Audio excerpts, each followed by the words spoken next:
So far, we've defined what a vector space is and what a number of different interesting examples of vector spaces are, especially in reference to the spaces of continuous functions and continuously differentiable functions, which are going to be very interesting to us in this course.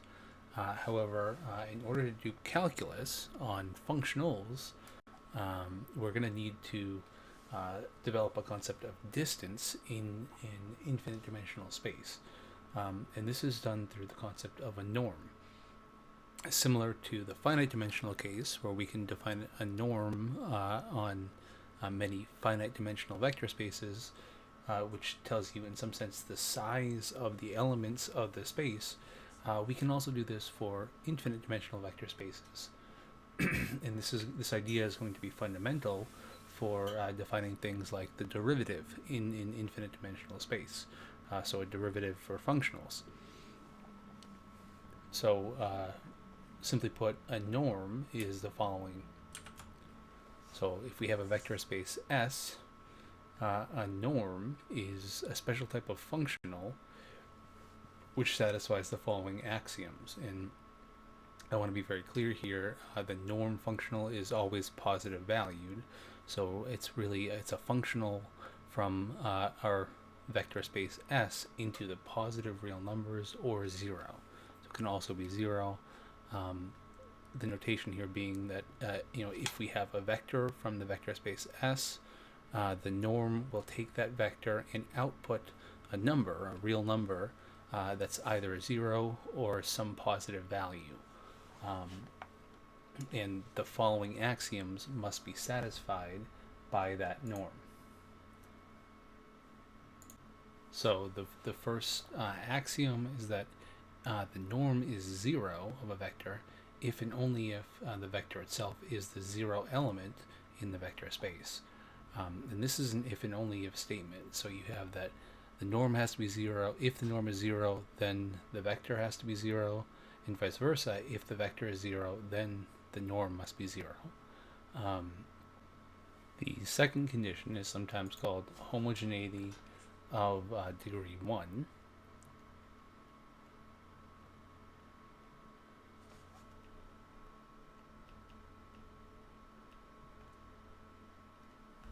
And this is mainly that if you scale a vector and take the norm of it, the norm of alpha x will always be the same thing as the absolute value of alpha times the norm of x.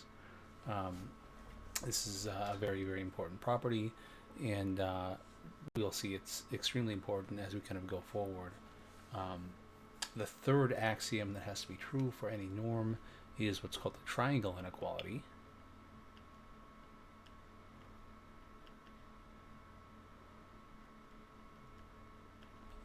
And simply put, this is that the norm of x plus y will always have to be less than or equal to the norm of x plus the norm of y.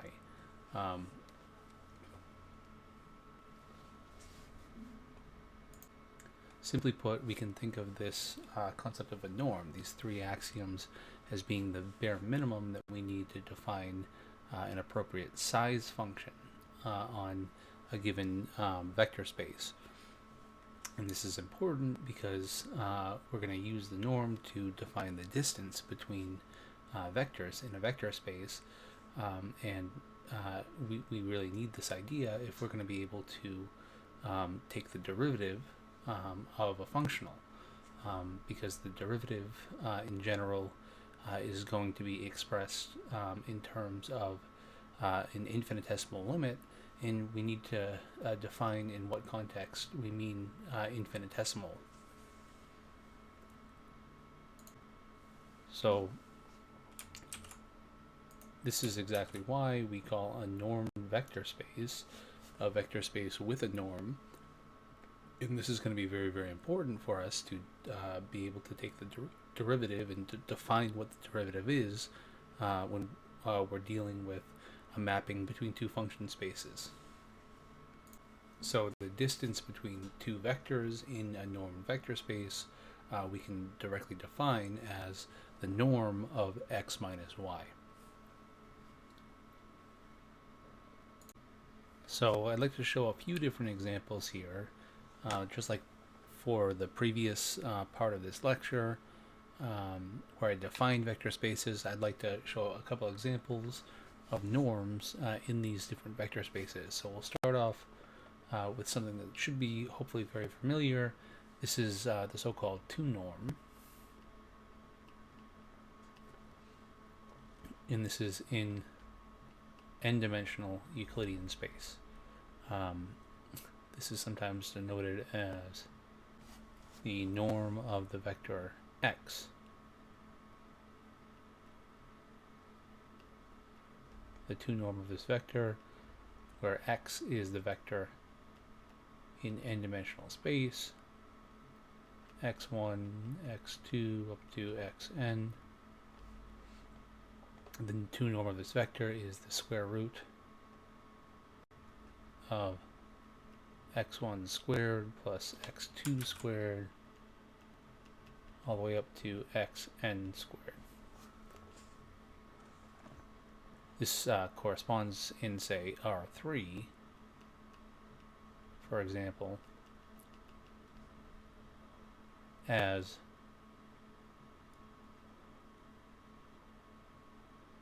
the length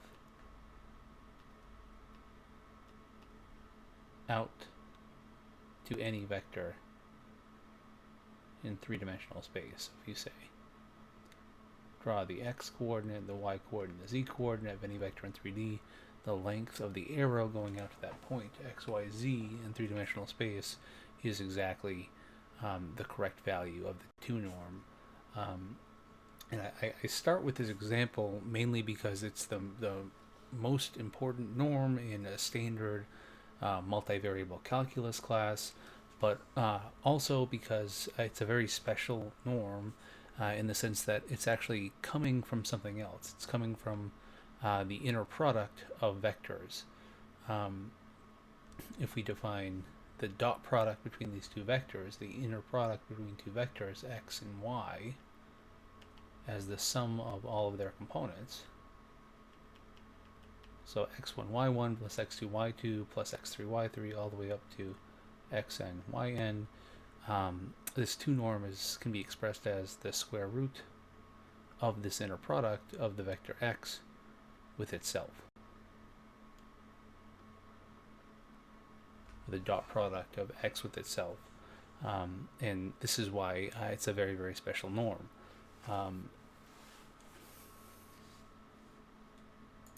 Mainly because it has such nice geometric properties in that it's directly related to the inner product. Moving on from this, we can further kind of go on and try to generalize this idea and define what's called the p-norm of a vector in n-dimensional Euclidean space. This is exactly the pth root of the summation from k equals 1 to n, the summation over all of the vector components of the absolute value of the component to the power p. And it's the pth root of this sum. So this entire thing is to the power 1 over p. This is a generalization of the previous 2 norm, and for p equals 2, it's the same thing as the 2 norm. However, it's an alternative description of length in 2-dimensional space. For instance, when p is equal to 1, the p norm just becomes the 1 norm, or the summation of the absolute value of all of the components.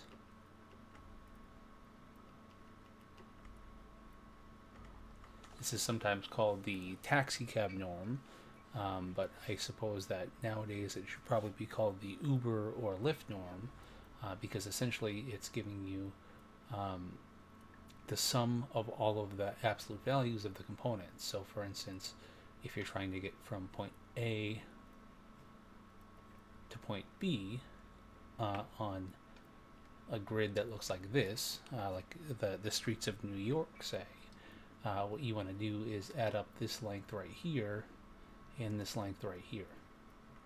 And that gives you the one norm distance between this point A and this point B right here, which is a more useful distance to use if you're going to be driving on streets that have a grid that looks like this. Another useful norm in n-dimensional space is what's called the maximum norm, sometimes denoted as the infinity norm. And this is simply, it's the maximum value over all values of I from 1 to n, so over all the components of the absolute value of the ith component of the vector. So it's the largest value of the vector.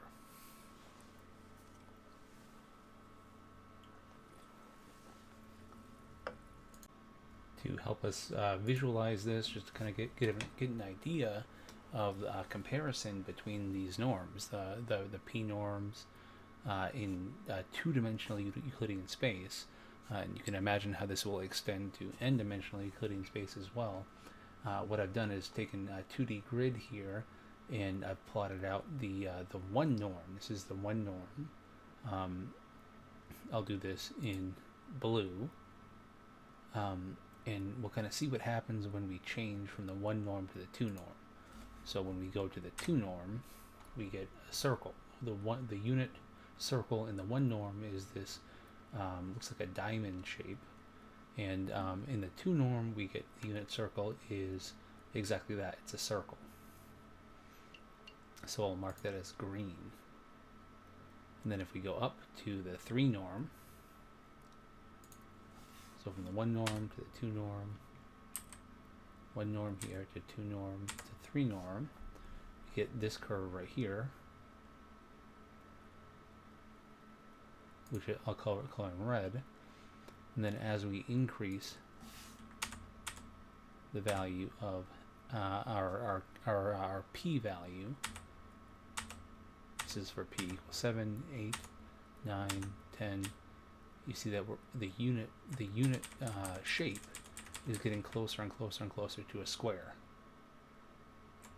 This is for p equals 70 right here. This gray curve is the curve that represents all of the points that have a distance of 1 away from the origin in the p equals 70 p norm.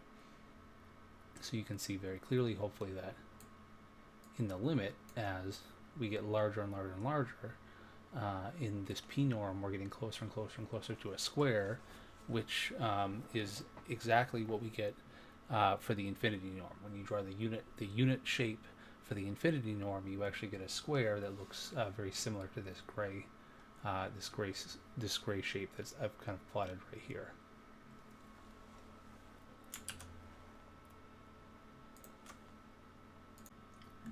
Moving on to some infinite dimensional examples. If you remember the space L of infinite sequences that we defined before, we can define the norm space LP as the space of infinite sequences on some field. We'll take the field to be R, just like before, to make things a little bit easier. So remember that things in this space are of the form AN, where AN is an infinite sequence.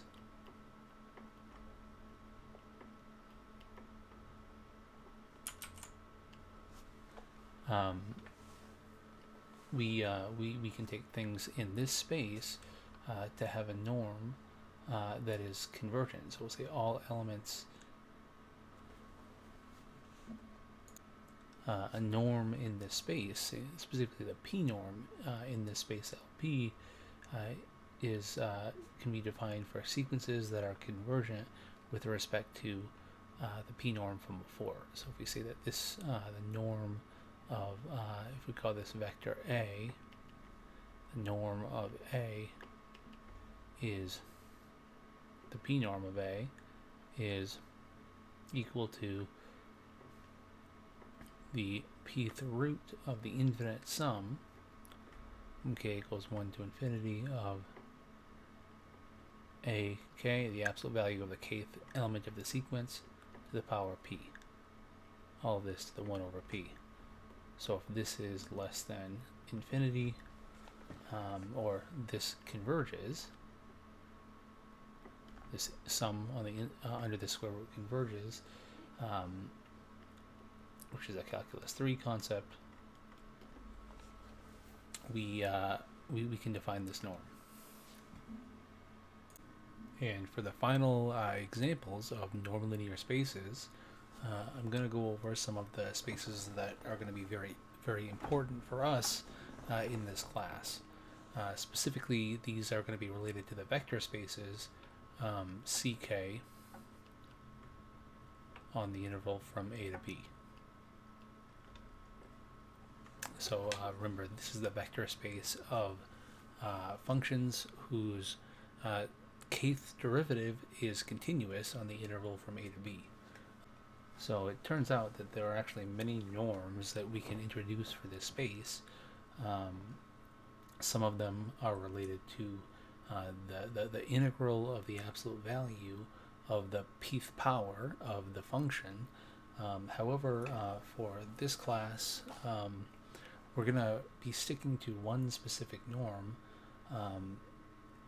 for these functions. Specifically, we'll be talking about the following norm. It's in some sense similar to the maximum norm.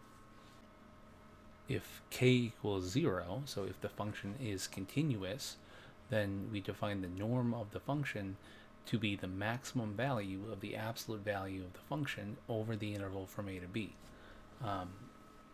This is guaranteed to exist for continuous functions because the extreme value theorem says that the maximum of a continuous function on a closed and bounded interval always must exist, and so by the extreme value theorem, this is always going to be a well-defined number. If k equals 1, so if f is continuously differentiable, then we define the norm of the function to be the summation of the maximum of the absolute value of the function over the interval from a to b plus the maximum of the derivative of the function over the interval from a to b. If the function and its derivative are continuous, this maximum is guaranteed to exist by the extreme value theorem, and this gives us a nice measurement of the size of the function. And it's worthwhile to take a second to think about the differences between these two individual norms.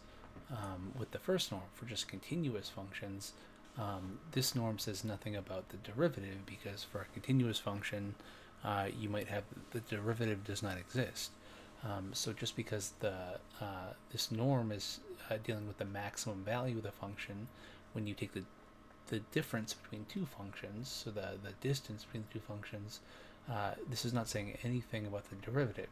So you could have that two functions are very close to one another. However, one function, say it's g of x, could be differing in its derivative very, very strongly from the function f of x, and still have a very small norm in this sense. However, the one norm, if you need your functions to be not just continuous, but have their derivatives also be continuous, this is guaranteeing that they're going to be much closer to one another in the sense of the derivative as well. And so this is a very, very important thing to point out. The final example that I'll consider here is one of those special function spaces where we're considering the sectionally continuous functions, and I'll just continue sectionally continuous functions C1. So this is that the first derivative of the function on the interval from a to b is sectionally continuous. So there are at most finitely many points of discontinuity for the derivative. in this scenario, we have to take the norm that we defined for C1 and alter it a little bit. The norm for functions of this type will be still the maximum value over the interval from a to b of the absolute value of the function. But what we have to add to this is not the maximum, but the supremum.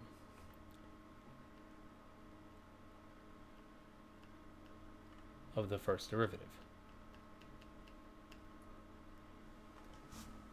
And the reason for this is that in general, if there's discontinuities of the derivative of a function, that means that its first derivative is at most discontinuous at finitely many points.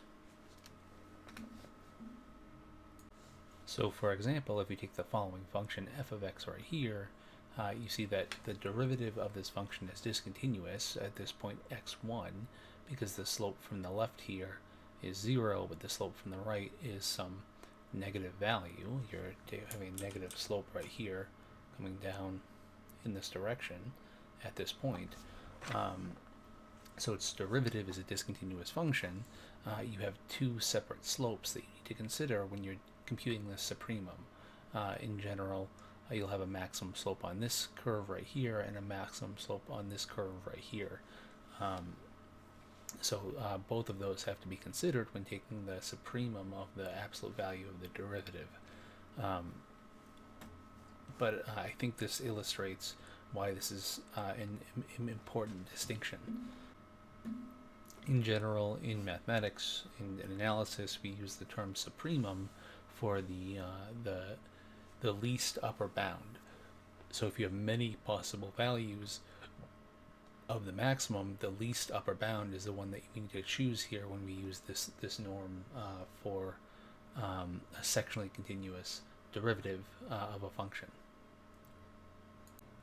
It's interesting to point out as well that if you're reading along in the book by Gelfand and Fomin, they use the notation D0 and D1 for these two spaces. So in the book by Gelfand and Fomin, D0 is the norm space of continuous functions with this norm, and D1 is the norm space of functions that are continuously differentiable with this norm right here. The reason this is an important thing to point out is because we actually have different names for maxima and minima in these two respective spaces. We call a minima of a functional in D0 a strong minima.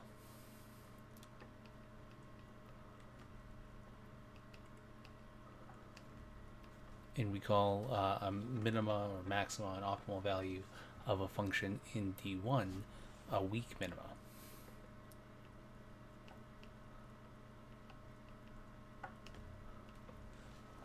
And this is specifically due to the fact that the space of continuous functions is larger than the space of continuously differentiable functions.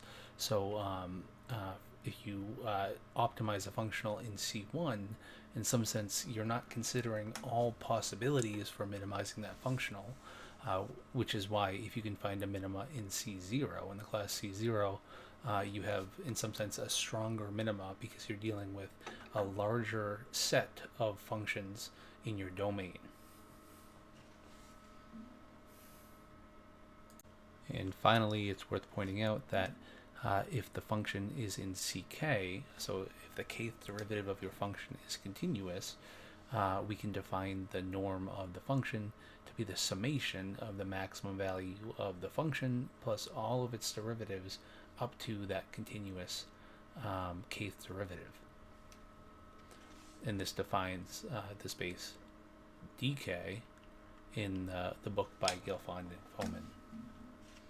But specifically, we distinguish between strong minima and weak minima using just d0 and d1. However, this idea can be applied to any number of derivatives.